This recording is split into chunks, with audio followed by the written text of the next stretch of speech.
Hi, Brent Kelly here, the Sitkins Group with my Profit Tip. Professional fitness to help your agency gain greater clarity, to build consistency, and make a commitment to become your best version possible. I'm standing today in front of a whiteboard, not my typical chalkboard. I moved to a brand new office. I will be most likely getting a new chalkboard. So if you like the chalkboard, let me know, leave a comment, and I'll make sure that I install a chalkboard moving forward. But more importantly, my question on the board today is, how big is your frying pan?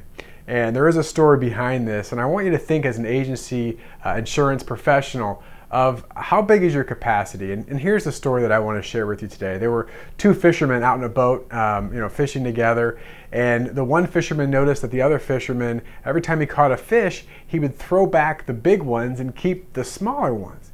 And he couldn't figure out why. What are you doing? Why are you keeping the small ones and throwing back the big ones?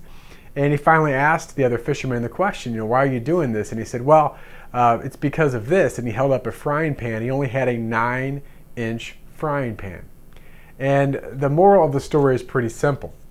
What areas in your life as an agency professional, as an insurance leader, are you limiting yourself by having too small of a frying pan? Meaning that maybe you're thinking, well, our agency could never achieve this level. We could never have this type of culture. We could never work with clients that we identify as future ideal clients versus suspects and prospects. We could never build our clientele with higher level, higher revenue accounts. Whatever it may be, it could be a number of things.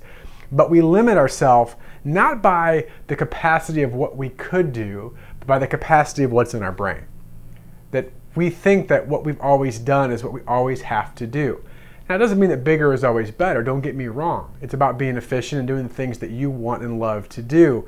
But I often see insurance professionals, insurance producers, agency leaders that can't get beyond their current level of thinking. They can't get beyond their current level of capacity because they're stuck with a 9-inch frying pan and they're throwing back all the big opportunities that are in front of them. So I want you to just think about this question. What type of frying pan do you have? And what areas do you need to increase your frying pan and ultimately increase your capacity? Hopefully this was helpful to you, something to think about before we head into another weekend on today's Profit Tip. All the best in your success.